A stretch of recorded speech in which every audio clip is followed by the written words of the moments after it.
Hello guys, नमस्कार। मैं पोखरराम बामणिया आप सबका इस ऑनलाइन क्लास में हार्दिक स्वागत और अभिनंदन करता हूं। आज हम इस क्लास के अंदर डिस्कस करने वाले हैं कि जो ग्नेथोस्टोमेटा वर्ग है इसको हमने दो भागों में बांटा था, फिशिज और टेट्रापोडा। तो जो फिशिज वर्ग है ये तो मछली वर्ग था, इसके बारे में हम डिस्कस कर चुके। मछलियां और मछलियों का वर्गीकरण, तीन इसके जो वर्ग थे, प्लेकोडर्मी, ओस्ट्रिकथिज और कॉन्ड्रिकथिज, इसके बारे में डिस्कस कर लिया। नेक्स्ट आज हम बात करेंगे टेट्रापोडा। टेट्रापोडा नाम से स्पष्ट है, टेट्रा का मतलब कितना होता है, टेट्रा का मतलब चार, पोडा का मतलब पैर, मतलब इनमें चार पैर पाए जाते हैं, या हम ये कहें तो दो जोड़ी पैर पाए जाते हैं। ऐसे जंतु जिसमें दो जोड़ी पैर पाए जाते हैं, या चार पैर पाए जाते हैं, या 5 अंगुली युक्त पैर पाए जाते हैं, उसको हम क्या कहेंगे, टेट्रापोडा। तो देखिए, टेट्रापोडा का मतलब हुआ दो जोड़ी 5 अंगुली युक्त पैर का पाया जाना। ये जो जंतु है ये जलीय भी होते हैं, स्थलीय भी होते हैं, मतलब ये जल में भी पाए जाते हैं और स्थल पर भी पाए जाते हैं। तो देखिए, इस तरह से जो टेट्रापोडा है जल में पाए जाते हैं, इसका मतलब ये जब जल में रहेंगे तब इनमें गिल्स पाए जाते हैं, या हम ये कहें कि ये जंतु जब भ्रूणीय अवस्था में होते हैं तब इनमें गिल्स पाए जाते हैं। लेकिन जब इनका जन्म हो जाता है, वयस्क अवस्था में आते हैं, तो इनमें जो मुख्य श्वसन अंग होते हैं वो फेफड़े होते हैं। इसके अलावा इन जीवों के अंदर, इन जंतुओं के अंदर हार्ट पाया जाता है, उसमें 3 या 4 चैम्बर होते हैं। अलग अलग बात करेंगे, इसका आगे वर्गीकरण पढ़ेंगे उसमें। तो हार्ट है वो 3 और 4 चैम्बर्ड होता है। डबल सर्कुलेशन पाया जाता है इन जंतुओं के अंदर, दोहरा परिसंचरण पाया जाता है, और बाह्य कंकाल के रूप में सल्क पाए जाते हैं, पर पाए जाते हैं, या फिर बाल पाए जाते हैं, हेयर पाए जाते हैं। अंतर कंकाल अस्थिर होता है, मतलब अंतर कंकाल अस्थियों से मिलकर बना होता है। और कपाल तंत्रिकाओं की बात करते हैं तो 10 या 12 जोड़ी कपाल तंत्रिकाएं पाई जाती है।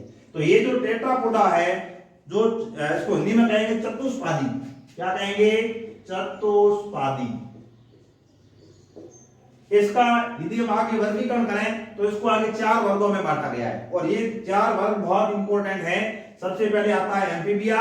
एम्फीबिया को हिंदी में कहा जाता है उभयचर। उभय का मतलब होता है दो, चर का मतलब रहने वाले, मतलब दो जगह पर रहने वाले, दो अलग अलग जो स्थान है वहां पर विचरण करते हैं। दो का मतलब है ये जल में भी पाए जाते हैं, स्थल में भी पाए जाते हैं, इसलिए इनको उभयचर कहा जाता है। जल और स्थल दोनों पर पाए जाते हैं, इसलिए इनको जल स्थल चर भी कहा जाता है। आगे जब इसके बारे में बात करेंगे, इसके लक्षणों के बारे में, तब हम डिटेल से बात करेंगे। दूसरा जो वर्ग है वो रेप्टिलिया है। रेप्टिलिया का मतलब है रेंग कर चलने वाले जंतु इसमें आते हैं। रेंग कर कौन से चलते हैं, सर्प आदि चलते हैं, तो इसको सरीसृप भी कहा जाता है, और सर्प मैक्सिमम इसमें आते हैं, इसलिए इसको सर्प वर्ग भी कहा जाता है। नेक्स्ट है एविज। इसमें उड़ने वाले जंतु आते हैं। कौन से जंतु उड़ते हैं, समस्त प्रकार के पक्षी है वो उड़ते हैं, इसलिए इसको पक्षी वर्ग भी कहा जाता है। और मेमेलिया, मेमेलिया का मतलब है स्तनधारी। ऐसे जंतु जिनमें स्तन ग्रंथियां पाई जाती है उनको मेमेलिया के अंतर्गत रखा जाता है। और स्तन ग्रंथियां क्या करेगी, अपने बच्चों को दूध पिलाने का कार्य करती है। तो इस तरह से देखिए, जो टेट्रापोडा है इसको 4 वर्ग में बांट दिया। कौन कौन से, एम्फीबिया, रेप्टिलिया, एविज और मेमेलिया। टेट्रापोडा के पहले वर्ग के बारे में बात करते हैं। तो पहला वर्ग है एम्फीबिया। एम्फीबिया, एम्फीबिया को हिंदी में कहते हैं उभयचर। उभय का मतलब दो, चर का मतलब आवासों में रहने वाले। तो उभयचर, और दो आवास कौन से हैं, जल और स्थल। जल स्थल चर भी को कहा जाता है। जल और स्थल दोनों आवासों में ये पाए जाते हैं। तो ये टेट्रापोडा है। पहला इनका लक्षण है दो जोड़ी पैर पाए जाते हैं। टेट्रापोडा है तो दो जोड़ी पैर पाए जाते हैं। अब इसमें शरीर के 2 भाग होते हैं, सिर और धड़। सिर और धड़। कुछ एक जंतु होते हैं जिनमें पूंछ पाई जाती है, बाकी सामान्यतः सिर और धड़ ये पाए जाते हैं। त्वचा सल्क रहित होती है, त्वचा नम होती है। नम क्यों होती है, क्योंकि उसके अंदर श्लेष्म ग्रंथियां पाई जाती है। सल्क नहीं पाई जाती हैं, लेकिन त्वचा नम होती है, श्लेष्म ग्रंथियां पाई जाती है, इसके कारण। अब श्वसन, ये पानी में पाए जाते हैं, पानी से बाहर भी पाए जाते हैं। तो इनमें जो श्वसन है वो पानी में रहेंगे तो गिल्स के द्वारा होगा, बाहर रहेंगे तो फेफड़ों के द्वारा होगा, और सामान्य त्वचा जो है, सामान्य सतह है, उसके द्वारा भी श्वसन की क्रिया संपन्न होती है। बाह्य कंकाल का अभाव पाया जाता है और अंतर कंकाल है वो अस्थियों से मिलकर बना होता है। खोपड़ी के अंदर दो छिद्र होते हैं। खोपड़ी है वो द्विकंदीय होती है, या हम कहें दो ऑक्सीपिटल कॉन्डाइल पाए जाते हैं, या दो अनुकपाल अस्थिकंद पाए जाते हैं। इससे पीछे जो कशेरुक दंड होती है वो जुड़ी होती है। पहली जो कशेरुका होती है एटलस, तो एटलस जो प्रथम कशेरुका है वो इससे जुड़ी हुई होती है। इसको हम कहेंगे खोपड़ी के पीछे की ओर बाहर रंध्र पाए जाते हैं, तो ये जो रंध्र होते हैं इसको हम कहते हैं द्विकंदीय स्थिति होती है, या दो अनुकपाल अस्थिकंद पाए जाते हैं। एम्फीबिया का जो हार्ट होता है उसमें 3 चैम्बर होते हैं, ये त्रिवेश में होता है। अब 3 चैम्बर होंगे तो 2 + 1 मतलब 2 आलिंद होंगे और 1 निलय होगा। तो एम्फीबिया के अंदर जो हार्ट होता है उसमें 3 भाग पाए जाते हैं, 3 वेश पाए जाते हैं, इसलिए इसको त्रिवेश में कहा जाता है। इंग्लिश में कहें तो 3 चैम्बर होता है, 2 आलिंद होंगे और 1 निलय पाया जाता है। इसके अलावा एम्फीबियन है वो असमतापी होते हैं या अनियत तापी होते हैं, मतलब वातावरण के अकॉर्डिंग इनका तापमान है वो चेंज हो जाता है। मनुष्य की बात करते हैं तो मनुष्य का तापमान तो समान रहेगा, मौसम चाहे सर्दी हो, चाहे गर्मी हो, चाहे बरसात हो, कुछ भी हो, मनुष्य का तापमान, शरीर का तापमान 37 डिग्री सेंटीग्रेड ही रहता है, जबकि इनका तापमान चेंज हो जाता है। इसलिए इसको हम असमतापी या अनियत तापी कहते हैं। कपाल तंत्रिकाओं की बात करें तो इसमें 10 जोड़ी पाई जाती है। कपाल तंत्रिकाएं हैं वो 10 जोड़ी पाई जाती है। कपाल तंत्रिकाएं किसे कहेंगे? हम तंत्रिका तंत्र के अंदर बात करेंगे।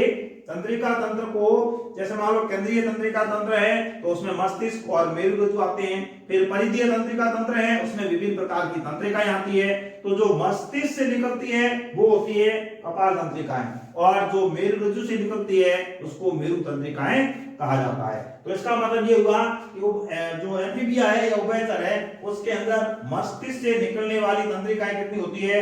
10 जोड़ी होती है, पेयर में होती है। अब देखिए आहार नाल इसमें पूर्ण होती है।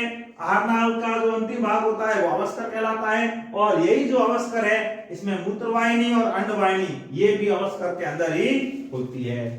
अब जो एम्फीबियन वर्ग है, कार्बोनिफेरस जो काल है, यदि हम कालक्रम की बात करते हैं तो कार्बोनिफेरस है वो एम्फीबियन का स्वर्णिम काल कहा जाता है, स्वर्णिम युग कहा जाता है।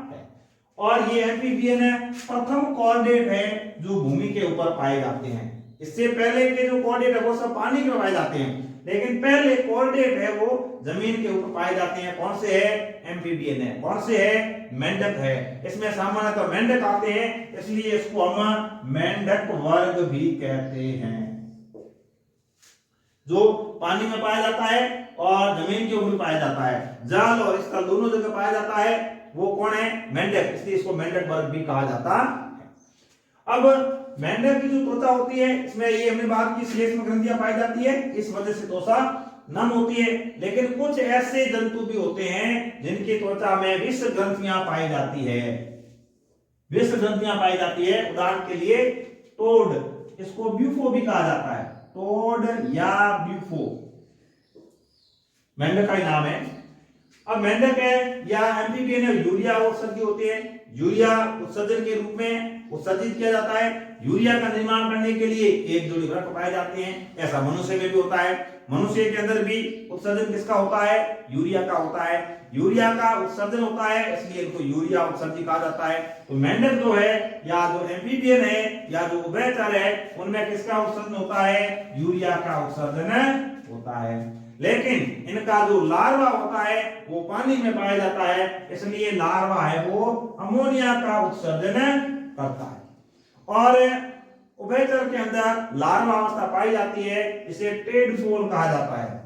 क्या कहते हैं? टेडपोल कहा जाता है। टेडपोल से जो नए मेंढक का निर्माण होगा इस प्रोसेस को हम कहेंगे कायांतरण। क्या कहेंगे? कायांतरण। तो जो लार्वा है वो एक वयस्क जीव में बदलता है, इस प्रोसेस को कायांतरण या मेटामॉर्फोजेनेसिस कहा जाता है। तो इस तरह से जो मेंढक है या उभयचर वर्ग के जंतु है वो यूरिया उत्सर्जित होते हैं, लेकिन उनका जो लार्वा होता है वो पानी में पाया जाता है, और वो किसका उत्सर्जन करता है? अमोनिया का उत्सर्जन करता है। इसके अलावा इन जीवों के अंदर शीत और ग्रीष्म निष्क्रियता पाई जाती है। ठंड से बचाव के लिए ये निष्क्रिय अवस्था में चले जाते हैं, इसको हम शीत निष्क्रियता कहते हैं। गर्मी से बचाव के लिए ये निष्क्रिय अवस्था में चले जाते हैं, इनको हम ग्रीष्म निष्क्रियता कहते हैं। एक लिंगी होते हैं, निषेचन बाहर भी हो सकता है, अंदर भी हो सकता है। कई बार जो नर उभयचर होता है उसके अंदर मैथुन अंग भी पाए जाते हैं। इसके अलावा ये अंडे देते हैं और जो परिवर्तन होगा वो अप्रत्यक्ष प्रकार का होगा, क्योंकि बीच में लार्वा अवस्था पाई जाती है। तो मेंढक का जो लार्वा है उसको टेडपोल कहा जाता है। एम्फीबिया का वर्गीकरण करते हैं तो एम्फीबिया को 3 ऑर्डर या 3 गण में बांटा गया है। तो देखिए पहला जो गण है वो है एपोडा। एपोडा, ए का मतलब क्या होगा? एब्सेंट, पोडा का मतलब पैर। इनमें पैर अनुपस्थित होते हैं। एपोडा के अंदर क्या होता है? पैर अनुपस्थित होते हैं। एपोडा, ए का मतलब एब्सेंट, पोडा का मतलब पैर, पैर एब्सेंट होते हैं। अब इनमें क्या होगा? पैर नहीं है, पैर नहीं है, ऐसी कंडीशन में क्या होगा? ये जो जंतु है, ये जंतु सामान्यतः बिलों के अंदर रहते हैं, बिलकारी उभयचर होते हैं। इनको हम क्या कहेंगे? बिल में रहने वाले उभयचर, बिलकारी उभयचर इनको कहा जाता है। क्यों कहते हैं? क्योंकि इनमें पैर नहीं पाए जाते, पाद अनुपस्थित होते हैं, इस वजह से ये बिल में पाए जाते हैं, इसलिए इनको बिलकारी उभयचर कहा जाता है। और ये ऐसे उभयचर है जो प्रिमिटिव प्रकार के, मतलब आदिम उभयचर है, सबसे पहले उभयचर है। अब उभयचर की बात करते हैं तो ये पानी से स्थल पर आए हैं, तो स्थल पर आने वाले सबसे पहले जो जंतु होते हैं, कोऑर्डिनेट जंतु है, वो ये है एपोडा। आदिम प्रकार के हैं, बिलों में रहते हैं, पैर नहीं पाए जाते हैं, शरीर संकरा होता है, लंबा होता है, कर्मी रूपी होता है, ताकि बिल के अंदर आने जाने में उनको किसी भी प्रकार की प्रॉब्लम नहीं हो। अब देखो ऐसे जो ये या इस गण के जो जंतु है वो अंधे और बहरे होते हैं। नर के अंदर मैथुन अंग पाया जाता है, क्लैस्पर जिसको कहा जाता है, वो इनमें पाया जाता है। पैतृक रक्षण इनमें पाया जाता है। पैतृक का मतलब है जो इनके बच्चे हैं उनकी सुरक्षा करने का जो कार्य है वो इनके जनक करते हैं, इसको पैतृक रक्षक या पैतृक संरक्षक कहा जाता है। सल्क त्वचा में धसे हुए पाए जाते हैं। उदाहरण की बात करते हैं तो इक्थियोफिश, इक्थियोफिश और यूरियोटाइफलस, तो ये इसके उदाहरण होते हैं एपोडा के। नेक्स्ट कॉर्डेटा या यूरोडेला, दूसरा जो गण है उसको हम कहेंगे कॉर्डेटा या यूरोडेला। अब ये इससे थोड़ा विकसित है, इसमें पैर नहीं पाए जाते थे, अब इसमें पैर पाए जाते हैं और पैर के साथ साथ इनमें पूंछ भी पाई जाती है। कॉर्डेटा, कॉर्डेटा नाम से स्पष्ट है, इनमें पूंछ पाई जाती है। कॉर्डल पूंछी है, मतलब इनमें इनको पूंछीय उभयचर कहा जाता है, तो पूंछ युक्त उभयचर है वो कॉर्डेटा को कहा जाता है। सल्क का अभाव होता है, नर के अंदर मैथुन अंग एब्सेंट होता है, नर के अंदर मैथुन अंग नहीं पाया जाता है। लार्वा प्रोड के समान होता है, इनका जो लार्वा होता है प्रोड के समांतर होता है या बिल्कुल समान होता है, इसलिए इसमें कायांतरण नहीं पाया जाता। कायांतरण किसे कहते हैं? लार्वा से वयस्क जीव का बनना। अब इसमें जो लार्वा है वो वयस्क के समान दिखता है, तो कायांतरण की इसमें जरूरत नहीं होती है। इस गण के उदाहरण ज्यादा इंपॉर्टेंट है, सैलामेंड्रा इसका उदाहरण है। ये जरायुज उभयचर है, जरायुज का मतलब है बच्चे पैदा करने वाला, तो बच्चे पैदा करने वाला उभयचर क्या नाम है? सैलामेंड्रा। अब इसमें जो लार्वा पाया जाता है इसको एक्सोलोटस कहा जाता है, और ये एक ऐसा जीव है, एक ऐसा उभयचर है जिसकी गर्भ अवधि सबसे लंबी होती है। तो सबसे लंबा गर्भकाल 36 महीने तक का सैलामेंड्रा का होता है। एक है उदाहरण इसका नेक्टुरस, इसको जलीय कुत्ता कहा जाता है, कुत्ते की तरह होता है, जल में पाया जाता है, इसलिए इसको जलीय कुत्ता कहा जाता है। दूसरी है एम्फियूमा, एम्फियूमा जो उदाहरण है इसको कॉन्गोइल कहा जाता है, और इसके अंदर सबसे बड़ी आरबीसी पाई जाती है, सबसे बड़ी आरबीसी। वैसे देखा जाए सबसे बड़ी आरबीसी उभयचर की होती है, लेकिन उभयचर के अंदर यदि बात करें तो एम्फियूमा जो कॉन्गोइल के नाम से जाना जाता है, इसकी आरबीसी है वो सबसे बड़ी होती है। तो देखिए इस तरह से एपोडा के अंदर इंपोर्टेंट क्या हो जाएगा? ये आदिम होते हैं, बिलकारी होते हैं, पाद अनुपस्थित होते हैं और ये कर्मी रूपी होते हैं। इसके अलावा इनमें जो मैथुन अंग है वो पाया जाता है और ये अंधे और बहरे होते हैं। और उदाहरण के अंदर इक्तियोतीस, इतना याद रखना है। फिर कोडेटा की बात करते हैं तो ये पूंछ युक्त उभयचर है, ये पूंछ युक्त उभयचर है और वो पाद रहित उभयचर होते हैं। बाकी इनमें कायांतर नहीं पाया जाता है। सैलामेंड्रा का ध्यान रखना है, इसमें सबसे लंबा गर्भकाल पाया जाता है। और एम्फियोमा का ध्यान रखना है, जिसमें सबसे बड़ी आरबीसी पाई जाती है। तीसरा जो गण है वो है एन्यूरा या सेलेंसिया। तीसरा जो गण है इसके अंदर यदि हम बात करें तो इसमें ऐसे उभयचर आते हैं जिसमें पूंछ नहीं पाई जाती, तो पूंछ विहीन उभयचर इस एन्यूरा के अंदर आते हैं। ए का मतलब एब्सेंट, न्यूरा का मतलब पूंछ विहीन उभयचर इसके अंदर आएंगे। अब ये ऐसे मेंढक है या ये ऐसे उभयचर है या पहले ऐसे उभयचर है जिनमें इसका विकास हुआ, स्वर रज्जु का विकास हुआ। अब स्वर रज्जु का विकास होने से क्या है, ये आवाज कर सकते हैं, मेंढक कहते हैं ट्र ट्र ट्र, इसकी आवाज करते हैं। तो ये ऐसे मेंढक है जिनमें पहली बार स्वर रज्जुओं का विकास हुआ। इससे पहले हमने दो जो गण पढ़े, एपोडा और कोडेटा, उनमें वो स्वर रज्जु नहीं थे, तो पहली बार स्वर रज्जुओं का विकास हुआ। इसका मतलब हम ये कह सकते हैं स्वर रज्जु को वाक तंतु भी कह सकते हैं।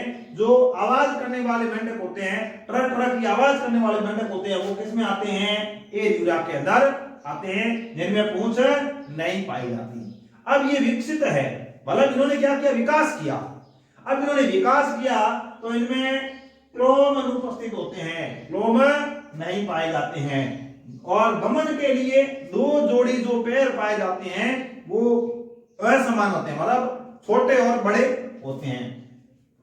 पश्चपाद में जो उंगलियां होती है उनके बीच में जाल पाया जाता है, उनके बीच में जाल पाया जाता है, अंगुलियां जाल युक्त होती है, जिससे क्या होगा, इनको तैरने में आसानी होती है। उदाहरण की बात करते हैं तो राणा टिग्रिना बहुत ही अच्छा उदाहरण है। राणा टिग्रिना इसे भारतीय बुल मेंढक कहा जाता है, बहुत अच्छा उदाहरण है। नेक्स्ट उदाहरण जो है ब्यूफो, इसको टोड भी कहा जाता है, इसको साधारण टोड भी कहते हैं, और इसमें विष ग्रंथियां पाई जाती है। ये हमने सामान्य लक्षण के दौरान भी पढ़ा था कि जो ब्यूफो या टोड है उसमें विष ग्रंथियां पाई जाती है। अब यहाँ पर एक अच्छा क्वेश्चन बनता है कि ये जो विष ग्रंथियां होती है ये पैरोटिड ग्रंथियों का रूपांतर होती है, नीट लेवल का सवाल है।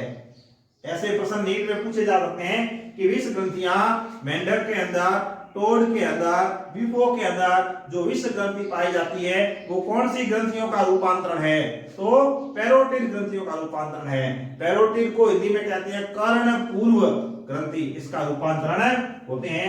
दूसरा उदाहरण है हाइला, इसको वृक्ष मेंढक कहा जाता है, और रेकोफोरस उड़ने वाला मेंढक होता है। तो इस तरह से हमने आज की इस क्लास के अंदर जो एम्फीबिया वर्ग है, जो उभयचर वर्ग है, जो इस जल स्थलचर वर्ग है, उसके सामान्य लक्षण और उसका वर्गीकरण कंप्लीट पढ़ने का प्रयास किया।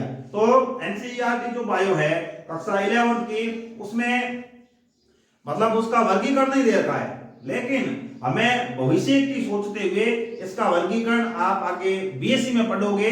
तो मैंने सिंपली इसके जो 3 गण हैं उनके सामान्य से लक्षण मैंने आपको बताने का प्रयास किया है। हालांकि मैं भी डीपली वर्गीकरण तक नहीं गया हूं, लेकिन अभी आपको इतनी तो जानकारी होनी चाहिए कि अब उभयचर जो वर्ग है उसको 3 गण में बांटा गया है, एपोडा, कोडेटा और एन्यूरा, और इनकी है वो उदाहरण। तो उसमें क्या है, उदाहरण कॉमन दे रखे हैं, लेकिन ओनली जो वर्गीकरण है, जो गण है, उसके नाम नहीं दे रखे थे। तो मैंने थोड़ा उसका विस्तार करके आपको उभयचर के 3 गण प्लस उनके उदाहरण बताने का प्रयास किया है। तो इस तरह से देखो, नॉलेज की बात करते हैं, बुक में जो दे रखा है वो तो ठीक है, इसके अलावा भी नॉलेज लगता है उससे रिलेटेड है तो हमें कहीं ना कहीं उसको नोट कर लेना चाहिए। तो आपने जैसे मान लो क्लास में जो चीज पढ़ी है उसमें ये 2-3 बिंदु नए तो आप उसमें ऐड करते हैं, ताकि आपका जो टारगेट है 11th के बाद में 12th करना, 12th के बाद में आपको नीट क्लियर करना, ये आपका टारगेट होना चाहिए। ये आपको आज ही तय करना है, नहीं किया है तो आप आज ही तय करें कि आपका फिलहाल जो टारगेट है, जो लक्ष्य है वो क्या है, नीट है। और नीट है तो हम अभी जो तैयारी कर रहे हैं, अभी हम जो पढ़ रहे हैं वो नीट के हिसाब से ही पढ़े।